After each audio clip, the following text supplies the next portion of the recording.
Hello, hello, hello, everybody. So good to have you on the webinar. Thank you so much for signing up and being here for the 6 keys to healthy small groups.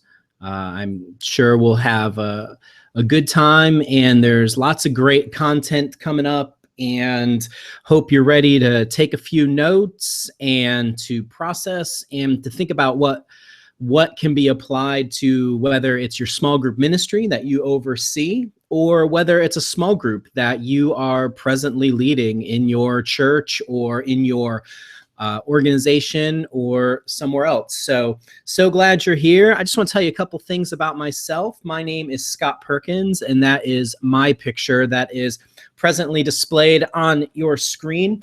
I have overseen small groups or community groups at 4 different churches. I've helped get such a ministry started and train leaders. And right now what I do is I am a discipleship coach and church consultant. So what I help people do is to gain perspective, to overcome obstacles in their discipleship, and also to understand their decisions, behaviors, and ways they relate to others. So I use that ability and what I've gleaned from working with people for so long in order to help church leaders as they're doing the extremely difficult task of leading people. So we're going to take a few minutes to talk about the keys to healthy small groups. This is not an exhaustive list, but these are just 6 things that I wanted to take the next 30 minutes to chat about, and so you can see where to apply. Now, I think we're all coming into this, and I think we all agree that community is important. We all agree that relationship's important. We were designed for relationship. The God that we serve is a God who exists in perfect oneness, Father, Son, and Holy Spirit. So, we could talk about cord of 3 strands is not equally broken. Do not give up meeting together. We could look at the Acts 2 church. But again, this is not a webinar about the value of relationships or community. I'm assuming that we're all here because that's what we want. But we're experiencing a little bit of a different problem, and that is on the delivery end. We want people to value the idea of community, the idea of developing relationships, of experiencing having experience with God, with other people, and we want them to value that as much as us. So I hope you got the worksheet that I sent you, able to print it off, to take some notes. If not, grab a sheet of paper, and I am going to abide by the amount of time promised. So we are gonna be done by 3:30. If you have any questions that you want to type into the chat box, if we can get to it, I definitely would be happy. If not, I will send you an email and maybe we can chat on the phone or anything, something like that. So want to get right to it. The first key to healthy small groups is to understand what your intended outcome is. A lot of times when whether it's designing a small group ministry or whether it's starting a new group, we might be doing this because we feel some pressure, right? If it's a ministry, then we're doing small groups because everybody else is doing small groups. Or we're doing small groups because I need a holding place. I need an activity to put people into so that they know that we think spiritual growth is important. But that's not necessarily the best intended outcome, is just to have a place where people can spend 1 to 2 hours of their time once a week. A way that we can check in with them and make sure they're doing the things that we want them to do. That's not going to lead to vibrancy. That's not going to lead to growth. The truth is, and this is from my experience leading small group ministries, you are likely to get one chance with people. Their time is valuable. they're already crunched for time, just like you are, I'm sure, just like I am. That's why I wanted to keep this webinar to 30 minutes. I want it to be a chunk that you could fit into your day and you could get some value from. So you're likely to get one chance with people. So what you need to do with that chance is you need to have a clear intended outcome.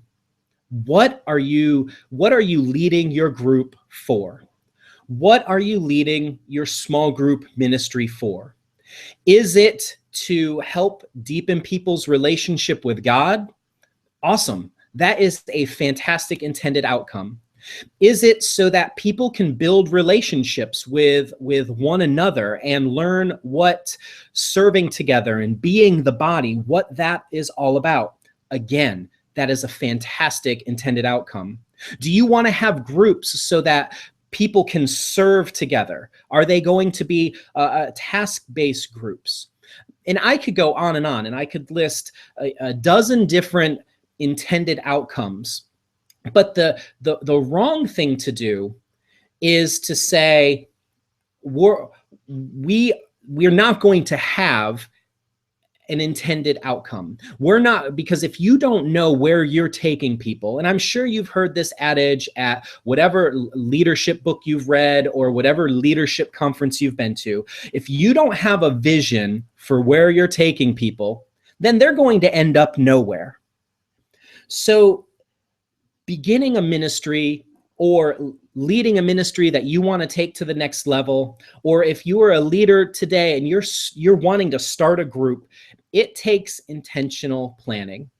You have to decide what you are going to do with your group. When somebody joins your group, where are they going to go? And so that is key question number one. When somebody steps into your group, what is your goal for someone who joins? Or if somebody is going to join into your small group ministry, what is your goal? Have you sat down and mapped out what you're hoping for? If somebody is new to the church, what are you hoping for when that person makes this bold step to join a small group? If you have people that have been at your church for a long time and you're starting this ministry, or you're trying to encourage them to be part of this, what is the goal? What is the motivating factor to get them off the couch watching The Big Bang Theory on Thursday night to sitting in a small group with other people? It's going to take energy and it's going to take planning on their end to make time for the group. It needs to take energy and it needs to take planning for your end. Worst thing that can happen is people step into a group that is chaotic, or there doesn't seem to be a plan, because people sense that. And if it's not important enough to have planned for, then why is it important enough for me to spend my time at? Why is it important enough for me to arrange childcare? Why is it important enough for me to go through the hustle and bustle of arranging meals for myself and eating on the fly and going to bed later than I usually do, if it was not important enough for you to make a plan? A second key question from this particular area is sometimes we want to start groups or we want to start ministries just because that's the way we feel like growth is going to happen. I'm sorry, I just skipped ahead. Second key question: how have group leaders helped to define the goals? So if you are a ministry leader, have you invited the group leaders into determining what the intended outcome is for people?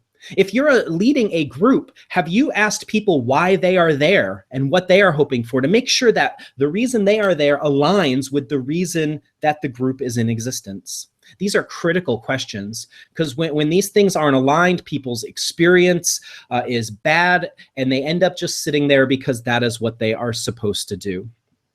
Which leads into key to health number 2. Do not make the idea of community a task. I know that we love to make sure people, we know as leaders what it takes to grow, and being with others is part of that. And so what our tendency is we want to make community a task.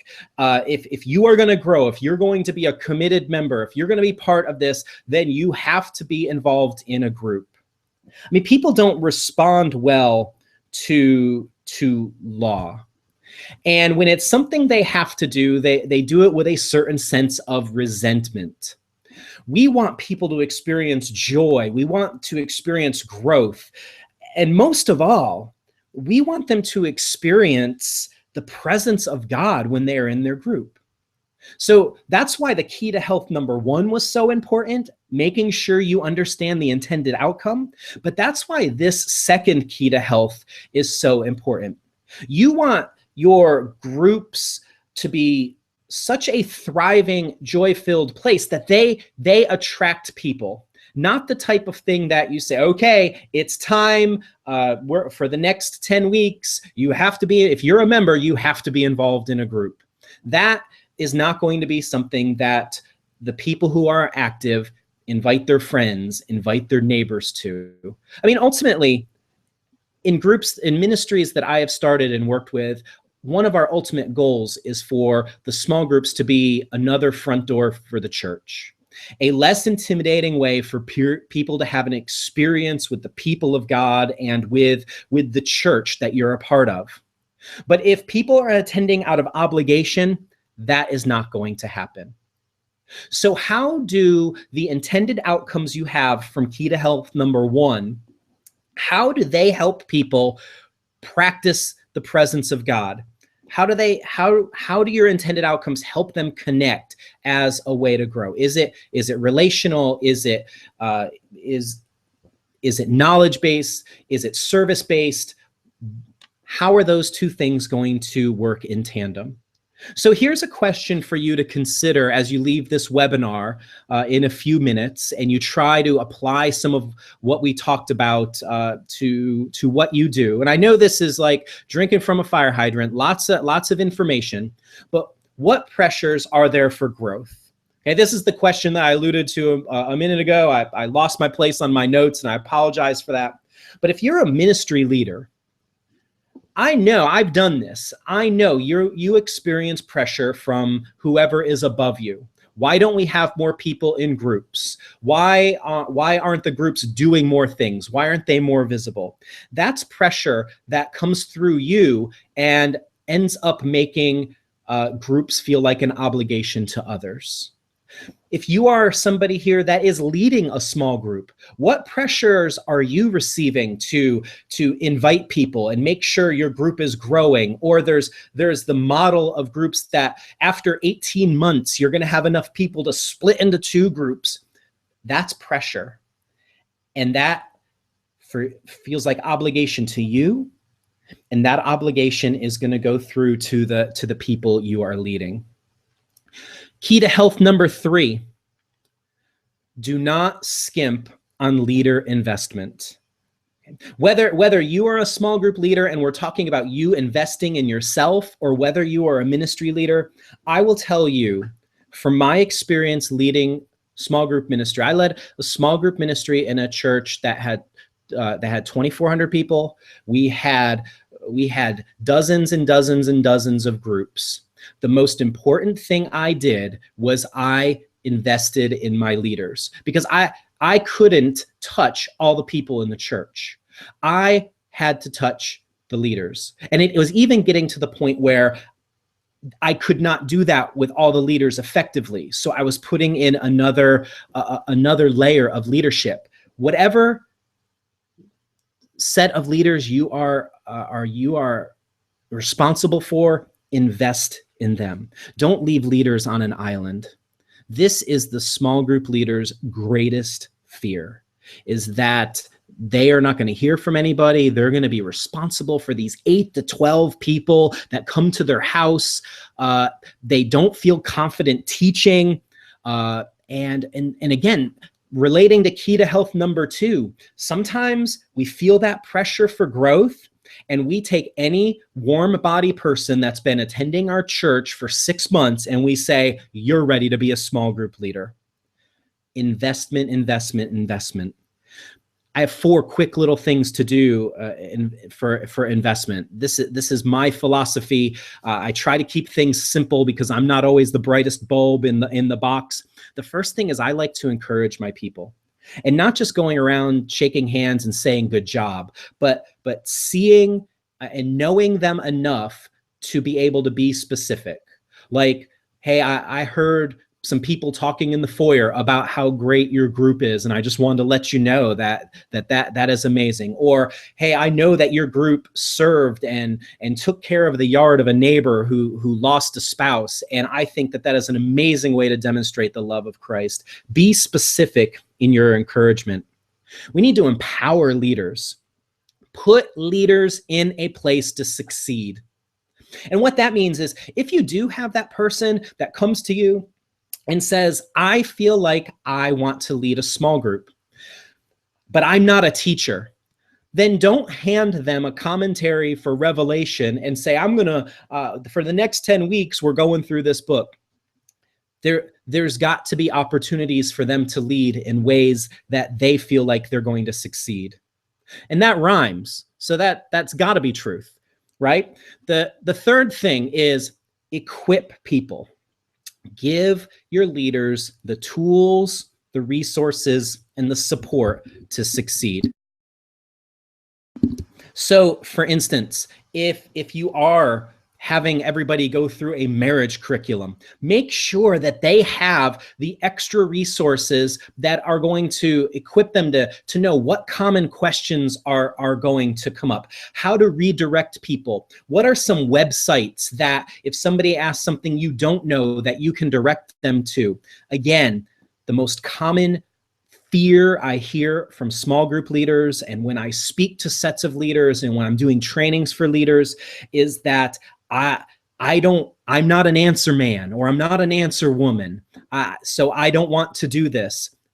Equip people so that they can answer the questions they can, but also give them the freedom to say, I don't know. And where do they turn people for that support? Last thing, evaluate your leaders. Not evaluation like you're going to give them a leadership spanking every 6 months and tell them the things they do wrong. Evaluate honestly. A great way to evaluate is to let them know the things they're doing well, let them know the things they need improvement, and then give them an opportunity to say, what can you be doing differently? How can I help you do things differently? Going back to you being an empowerer and an equipper. So a question to consider from this third key to health is, how are you intentionally investing in others? And again, if you're listening to this webinar, watching it, and you are the leader, then how are you investing in yourself? Maybe you're not getting the things you need from the leaders above you. Okay, you're in my prayers. I know what that feels like to be a leader on an island. My first leading experience was I got to a church. They found out that I had been a Christian and I was a decent teacher, and they threw me into a class of people I did not know and said, start leading a Bible study. I didn't know what the Bible study was going to be about. I didn't know anything. I was totally on an island, no support. It's shocking how much anxiety that will cost even somebody who likes to do this. How are you investing? The key to health number 4, groups are not one size fits all. I know the first ministry that I started was in a church of about 200 people. This was my first ministry experience. This was my first leadership training experience. And my mind was I wanted to have a small group ministry of all groups doing the same curriculum at the same time, and that was not going to fly. I'm sure you realize this. You probably learned this quicker than I did. All people are not the same. So, for some people, going to someone's house is an intimate and personal experience. That is pretty overwhelming. So we put addresses on our websites and our church bulletins, and we say, hey, if you want a small group on a Wednesday, go to 1313 Main Street. That is a huge ask of people, particularly if they might be new to your church. There's a variety of modes for the delivery of small groups.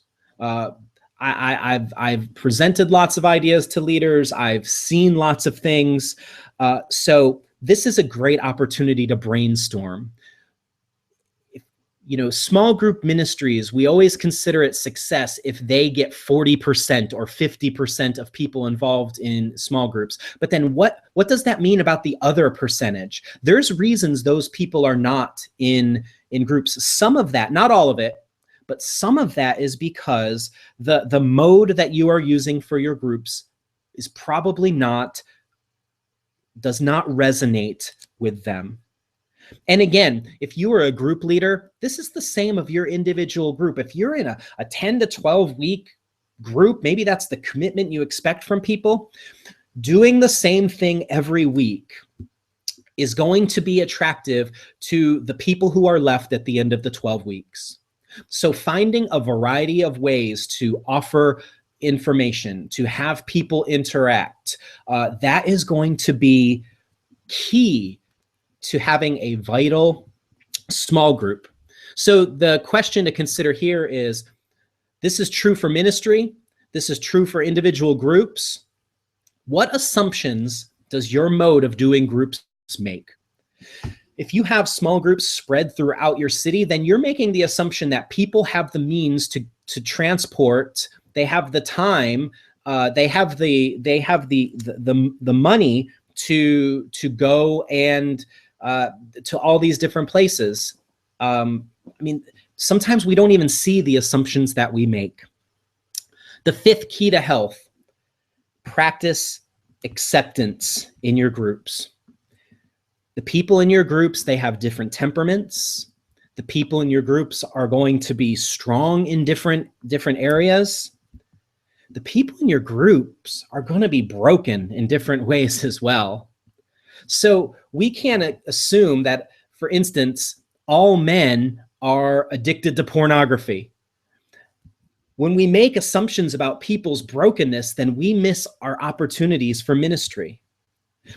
We can't assume that everybody is an extrovert, okay, or an introvert. You've got to give space for the introvert, that it's going to take them longer to speak up, but when they do, they're going to have an amazing thing to share. Don't try to solve people's problems in one Bible verse or one prayer session. Some people have their crosses that they are currently bearing, and it's going to take a while. And the best thing a group can do is have a place of acceptance and listening for that person as they are going through whatever process God has them in working out their salvation. So a question to consider is, how can differences create a deeper experience within your groups?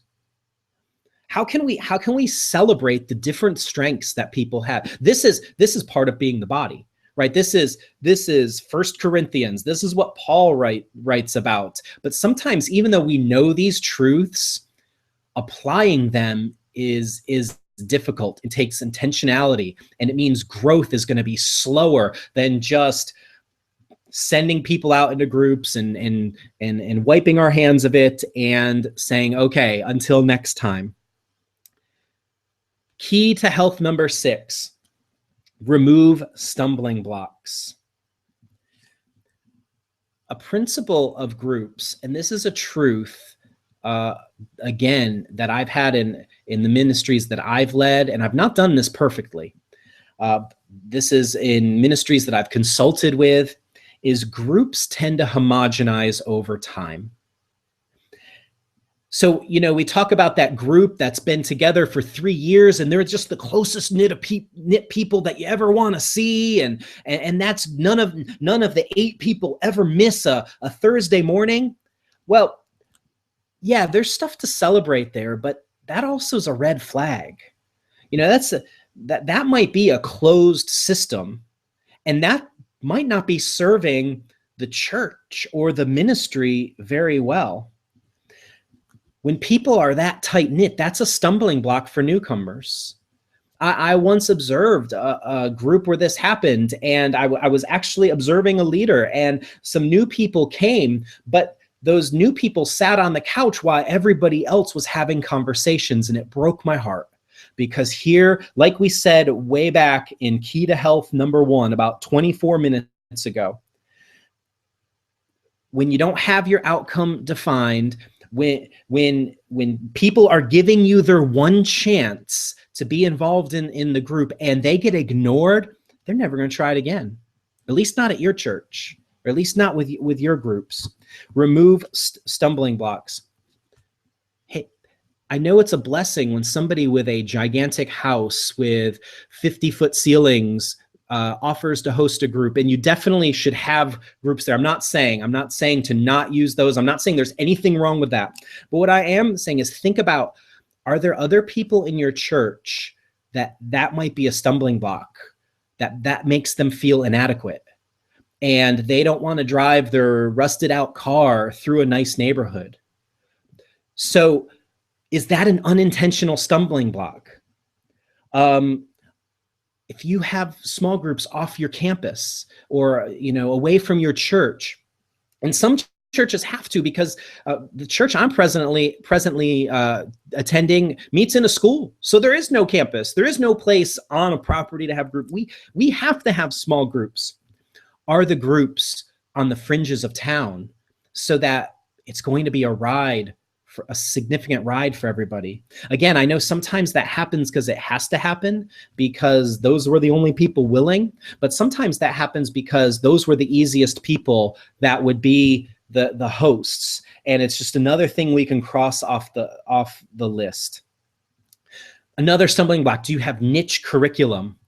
Are you studying Revelation for a year? Well, for some people that doesn't match their experience of the world, and they need different truths in their lives.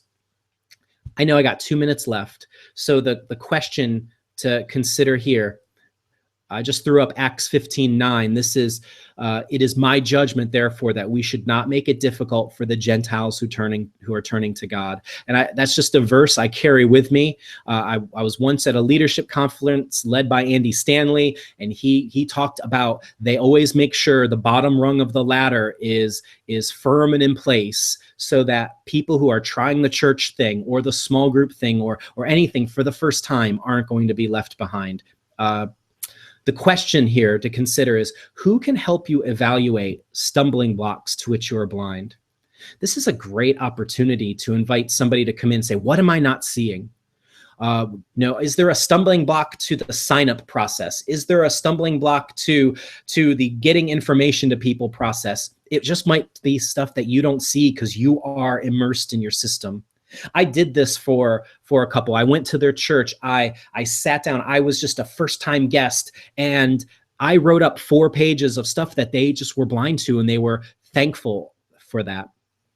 So I know this has been a lot of information, and I'm so glad that you've been here. If you'd like to talk more to me about what we talked about and what's going on with small groups or your ministry, I would love that. If you'd like me to come speak to your leadership team or your staff, if you'd like anything that I can possibly provide, there is a offer over on the right side to contact me. We can talk about that. I'd love to talk to you on the phone for 15 or 20 minutes. That is absolutely free, no obligation. If you'd like me to come and speak, we can talk about what that looks like, and what you'd like me to say, and how you'd like the message you'd like communicated. This is what I love to do. I love to help make it easy for people to grow as followers of Christ. And for a lot of churches, yours included, since you're here, being involved in a small group is the way that happens. So I'm going to leave that offer up there. If If you click the orange button that says Contact Scott, that's going to take you to contact page of my website. Just go ahead and shoot me a little email and say, I'd love to talk. Give me your phone number. I'll give you a call, and I would be most happy to do it. Either way, God bless you. Thank you for attending this webinar, and I hope that you have an amazing rest of your day. Take care.